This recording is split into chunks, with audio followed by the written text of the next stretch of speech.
ನೀವು ಮೈತ್ರಿ ಅಂದರೆ ಒಂದು ಫ್ರೆಂಡ್ಶಿಪ್ಪು ಒಳ್ಳೆಯವ್ರ ಜೊತೆನೂ ಮಾಡ್ಬೋದು, ಕೆಟ್ಟವ್ರ ಜೊತೆನೂ ಮಾಡ್ಬೋದು. ಜೆಂಟಲ್ ಪರ್ಸನಾಲಿಟಿಗಳ ಜೊತೆ ಜಾಸ್ತಿ ವ್ಯವಹಾರಗಳು, ಮೈತ್ರಿತನ ಇಟ್ಕೊಳ್ಳಿ. ಯಾವುದೋ ಕಷ್ಟದಲ್ಲಿ ಬಂದಿರ್ತಾರೆ, ಅವ್ರಿಗೆ ಚೂರು ಸಹಾಯ ಮಾಡಲೇಬೇಕು. ಈ ಸಂಚಿಕೆಯಲ್ಲಿ, ಈ ದಿನಚರಿಯಲ್ಲಿ ಕೆಲವು ವಿಚಾರಗಳು ಆಯುರ್ವೇದ ತಿಳಿಸ್ಕೊಡುತ್ತೆ. ನೀವು ದಿನಚರಿಯಲ್ಲಿ ನೀವು ನಿಮ್ಮ ಇಂಟ್ರಾಕ್ಷನ್ಸು ಜನರ ಜೊತೆ ಇಟ್ಕೊಬೇಕು ಅಂತ.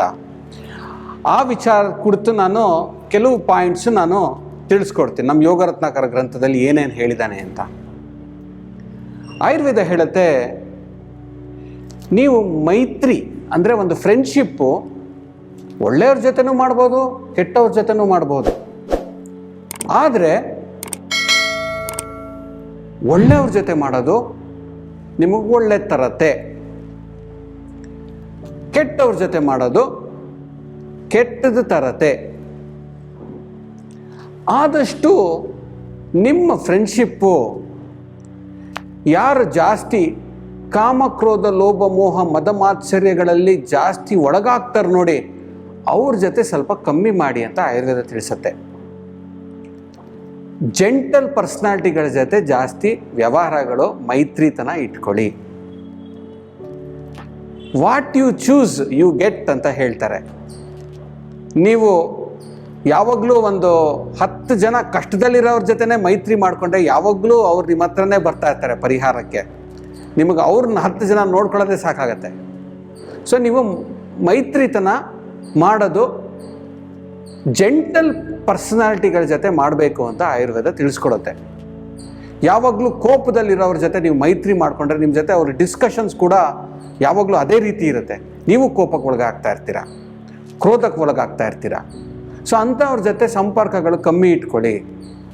ಅದೇ ಮಾಡರ್ನ್ ರೀತಿಯಲ್ಲಿ ನೋಡಿಕೊಂಡ್ರೆ ಕೆಟ್ಟ ಚಟಗಳು, ಇವಾಗ ಒಂದು ಜನರಲ್ ಆಫೀಸ್ ಎನ್ವೈರ್ಮೆಂಟು, ನಾನು ಯುವಕರನ್ನ ಸಾಕಷ್ಟು ಟ್ರೀಟ್ಮೆಂಟ್ ಮಾಡುವಾಗ ನಾನು 2-3 ಕ್ವೆಶನ್ಸ್ ಕೇಳ್ತೀನಿ. ನೀವು ಆಲ್ಕಹಾಲ್ ಏನಾರು ಕುಡಿತೀರಾ, ನೀವು ಸಿಗರೇಟ್ ಏನಾರು ಸೇದ್ತೀರಾ ಅಂತ. ಅವಾಗ ಅವ್ರು ಹೇಳ್ತಾರೆ, ಡಾಕ್ಟ್ರೇ ನಾನು ಸೋಷಿಯಲ್ ಸರ್ಕಮ್ಸ್ಟೆನ್ಸಸ್ಸಲ್ಲಿ ಕುಡಿತೀನಿ, ಆಫೀಸ್ ಪಾರ್ಟಿಗಳಲ್ಲಿ ಕುಡಿತೀನಿ, ಹಾಗೂ ನಾನು ಆಫೀಸ್ ಟೀಮ್ ಮೀಟಿಂಗಲ್ಲಿ ಈಚೆ ಟೀ ಜೊತೆ ಕುಡಿಯೋವಾಗ ಸಿಗರೇಟ್ ಸೇದ್ತಾರೆ, ಅವ್ರ ಜೊತೆ ಕೂತ್ಕೊಂಡು ಸಿಗರೇಟ್ ಸೇದ್ತೀನಿ. ಇಲ್ಲಿ ನೋಡಿ, ನೀವು ಯಾರ ಜೊತೆ ಇಂಟ್ರ್ಯಾಕ್ಷನ್ ಮಾಡ್ತಾಯಿದ್ರೆ ಅವ್ರ ಅಭ್ಯಾಸಗಳು ಬರುತ್ತೆ ನಿಮಗೆ.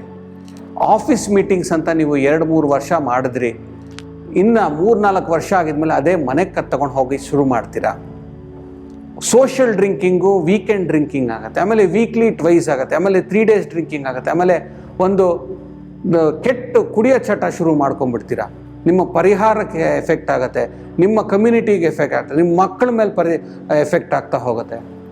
ಸೊ ನೀವು ಯಾರ ಜೊತೆ ಮೈತ್ರಿ ಸಂಘ ಮಾಡ್ತೀರಾ ಅನ್ನೋದು ತುಂಬ ಇಂಪಾರ್ಟೆಂಟು. ನಿಮಗೆ ಗೊತ್ತು ನಿಮ್ಮಲ್ಲಿ ಏನೋ ಒಂದು ಕೆಲವೆಲ್ಲ ಅಭ್ಯಾಸಗಳಿದೆ, ಕೆಲವು ನೀವು ಸರಿ ಪಡ್ಕೊಬೇಕು ಅನ್ನೋ ಅಂಥವ್ರ ಜೊತೆ ಸಂಪರ್ಕ ಮಾಡಿ. ನಿಮ್ಮಲ್ಲಿ ಮಾತು ಇನ್ನೂ ಚೆನ್ನಾಗಾಗಬೇಕು ಅಂದರೆ ಚೆನ್ನಾಗಿ ಮಾತಾಡೋ ಜೊತೆ ಮೈತ್ರಿ ಮಾಡ್ಕೊಳ್ಳಿ. ನೀವು ಒಂದು ಜೀವನದಲ್ಲಿ ಒಂದು ಒಳ್ಳೆ ಫೈನಾನ್ಷಿಯಲ್ ಪ್ಲ್ಯಾನಿಂಗ್ ನಾನು ಮಾಡಬೇಕು ಅಂಥ ಎಕ್ಸ್ಪರ್ಟ್ಸ್ ಜೊತೆ ಮೈತ್ರಿ ಮಾಡ್ಕೊಳ್ಳಿ. ನಿಮ್ಮ ಸಂಪದಲ್ಲಿ ಯಾರು ಚೆನ್ನಾಗಿ ಫೈನಾನ್ಷಿಯಲ್ ಪ್ಲ್ಯಾನಿಂಗ್ ಮಾಡ್ತಾರೆ, ಫ್ಯಾಮಿಲಿ ಫೈನಾನ್ಷಿಯಲ್ ಪ್ಲ್ಯಾನಿಂಗ್ ಚೆನ್ನಾಗಿ ಮಾಡ್ತಾರೆ, ಅಂಥವ್ರ ಜೊತೆ ಮೈತ್ರಿ ಮಾಡ್ಕೊಳ್ಳಿ. ನೀವು ನಿಮ್ಮ ಕೆರಿಯರಲ್ಲಿ ವೃದ್ಧಿ ಆಗಬೇಕು ಅಂದರೆ ನಿಮ್ಮಿಂತ ಹೆಚ್ಚಾಗಿರೋ ವ್ಯಕ್ತಿ ಯಾರು ಅದರಲ್ಲಿ ಪಳಗಿರ್ತಾರೆ ಜಾಸ್ತಿ, ಅದರಲ್ಲಿ ಅವರು ಹೆಸರುವಾಸಿ ಆಗಿರ್ತಾರೆ, ಅಂಥವ್ರ ಜೊತೆ ಮೈತ್ರಿ ಮಾಡ್ಕೊಳ್ಳಿ. ಬೇರೆಯವ್ರ ಜೊತೆ ಮೈತ್ರಿ ಮಾಡ್ಕೊಂಡ್ರೆ ಅವ್ರ ಗುಣಗಳು ಹೋಗುತ್ತೆ. ಸೊ ಇದು ಸಿಂಪಲ್ ಅರ್ಥಮೆಟಿಕ್ ಸಬ್ಟ್ರಾಕ್ಷನ್ ಇಲ್ಲಿರೋದು. ನೀವು ಏನು ಒಳ್ಳೆತನ ನೀವು ಆಗಬೇಕು ಅಂಥವ್ರ ಜೊತೆ ಜಾಸ್ತಿ ಮೈತ್ರಿ ಮಾಡ್ಕೊಳ್ಳಿ. ಸೇವೆ ಯಾರ್ಯಾರಿಗೆ ಮಾಡಬೇಕು, ಆಯುರ್ವೇದ ಹೇಳುತ್ತೆ, ಸೇವೆ ಮನೋಭಾವನ ಭಗವಂತನ ಹಾಗೂ ಭಗವಂತನ ಕೆಲಸಗಳಲ್ಲಿ ನೀವು ಸೇವೆ ಮನೋಭಾವನ ಇಟ್ಕೊಬೇಕು. 2ನೇದು, ಅಡ್ವೈಸರ್ಸ್ ಯಾರ್ಯಾರು ನಿಮಗೆ ಒಳ್ಳೆ ಹೇಳ್ತಾರೆ, ನಿಮ್ಮ ಆಫೀಸಲ್ಲಿ ನಿಮ್ಮ ಮ್ಯಾನೇಜರ್ಸ್ ಇರಲಿ, ನಿಮ್ಮ ಹಿತೈಷಿಗಳಿರಲಿ, ಯಾರ್ಯಾರು ಅಂಥವ್ರ ಸೇವೆನೂ ಮಾಡಿದ್ರೆ ಏನು ನಷ್ಟ ಇಲ್ಲ, ಲಾಭ ಇದೆ. 3ನೇ ವ್ಯಕ್ತಿ ಯಾರು ಅಂದರೆ ರಾಜನ ಸೇವೆ ಮಾಡೋದ್ರಿಂದ ನಿಮಗೆ ಒಳ್ಳೆ ತರತೆ. ಗೌರ್ಮೆಂಟ್ ಆರ್ಡರ್ಸು, ಗೌರ್ಮೆಂಟ್ ಹೇಳಿದೆ ಟ್ಯಾಕ್ಸ್ ಕಟ್ಟಬೇಕು, ಟ್ಯಾಕ್ಸ್ ಕಟ್ಟೋದು. ಈ ಪಾಲನೆ ಮಾಡಿ, ಗೈಡ್ಲೈನ್ಸ್ ಮಾಡಿ ಅದನ್ನು ಫಾಲೋ ಮಾಡೋದು, ಇದರಿಂದ ನಿಮಗೆ ಲಾಭ ತರುತ್ತೆ. ಇನ್ನೆರಡು, ನಿಮ್ಮ ಮನೇಲಿರೋ ವಯಸ್ಸಾಗಿರೋರು, ದೊಡ್ಡವರು ಮಾತು ಹೇಳೋರು, ಅವರ ಸೇವೆ ಮಾಡಿ. ನಿಮ್ಮಿಂದ ವಯಸ್ಸಲ್ಲಿ ದೊಡ್ಡವರು, ಅಣ್ಣ ಅಕ್ಕಂದ್ರು, ತಾಯಿ ತಂದೆ, ಅಜ್ಜಿ ತಾತ, ಇವರ ಸೇವೆ ಮಾಡಿ. ಹಾಗೂ ಲಾಸ್ಟಲ್ಲಿ ಸೇವನೆ ಮಾಡಬೇಕಾಗಿರೋದು ವೈದ್ಯರಿಗೆ ಸೇವೆ ಮಾಡಬಹುದು ಬೇಕಾದರೆ, ಹಾಗೂ ಅವ್ರು ಹೇಳೋದನ್ನು ಪಾಲಿಸ್ಬೋದು.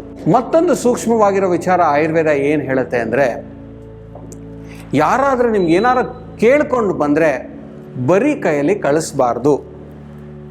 ಭಿಕ್ಷುಕರು ಬರ್ತಾರೆ, ಯಾವುದೋ ಒಂದು ಕಷ್ಟದಲ್ಲಿ ಬಂದು ನಿಮ್ಮ ಹತ್ರ ಬರ್ತಾರೆ, ನೀವು ಅವ್ರು ಕೇಳಿದಷ್ಟು ನಿಮ್ಮ ಕೈಯಲ್ಲಿ ಆಗಲ್ಲ, ಏನೋ ಒಂದು ಕೈಯಲ್ಲಿ ಕೊಟ್ಟು ಕಳಿಸಿ. ಡಿಸಪಾಯಿಂಟೆಡ್ ಆಗಿ ಕಳಿಸ್ಬೇಡಿ. ಇದು ಒಂದು ವಿಚಾರ ಆಯುರ್ವೇದ ದಿನಚರಿಯಲ್ಲಿ ಹೇಳುತ್ತೆ. ನಾವು ಮನೆಯಿಂದ ಬಿಡ್ತೀವಿ, ಸಾಕಷ್ಟು ಭಿಕ್ಷುಕರನ್ನು ಮೀಟ್ ಮಾಡ್ಬೋದು. ಯಾರು ನಮಗಿಂತ ಕಮ್ಮಿ ಶಕ್ತಿ ಇಲ್ಲವರು ಏನೋ ಸಹಾಯ ಕೇಳ್ಕೊಂಬರ್ತಾರೆ, ಆ ಕಿಂಚಿತ್ ಸಹಾಯ ಮಾಡಿ. ಈ ಮನೋಭಾವನೆ ಯಾವತ್ತೂ ಇರಲೇಬೇಕು. ಅವ್ರನ್ನ ಬರೀ ಕೈ ಕಳ್ಸಕ್ಕೆ ಹೋಗಬೇಡಿ. ಯಾವುದೋ ಕಷ್ಟದಲ್ಲಿ ಬಂದಿರ್ತಾರೆ, ಅವ್ರಿಗೆ ಚೂರು ಸಹಾಯ ಮಾಡಲೇಬೇಕು. ಆಯುರ್ವೇದ ಇನ್ನೊಂದು ಹೇಳುತ್ತೆ ಅಂದರೆ, ದೊಡ್ಡವ್ರ ಮುಂದೆ ಕಾಲು ಜಾಸ್ತಿ ಚಾಚಿ ಕೂತ್ಕೊಬಾರ್ದು. ಇದು ಒಂದು ಕೂಡ ಇದೆ. ದೊಡ್ಡವ್ರನ್ನ ನೋಡಿದಾಗ ತಗ್ಗಿ ಬಗ್ಗಿ ನಮಸ್ಕಾರ ಮಾಡೋದು, ಎದ್ದು ನಿಂತ್ಕೊಳ್ಳೋದು, ಇದು ಒಂದು ಆಯುರ್ವೇದ ಸೂಕ್ಷ್ಮವಾಗಿ ಮಕ್ಕಳಿಗೆ ಇನ್ಕಲ್ಕುಲೇಟ್ ಮಾಡೋದು ಹೇಳ್ಕೊಡುತ್ತೆ ಆಯುರ್ವೇದ. ನೀವು ಸಣ್ಣ ವಯಸ್ಸಲ್ಲಿ ಒಂದು ಸ್ವಲ್ಪ ಭಯ ಗೌರವ ದೊಡ್ಡವ್ರಿಗೆ ಅಂತ ಮಕ್ಕಳಿಗೆ ಹಾಕಿದ್ರೆ, ದೊಡ್ಡವರಾಗಿದ್ಮೇಲೆ ನಿಮ್ಮ ಮಾತು ಕೇಳ್ತಾರೆ.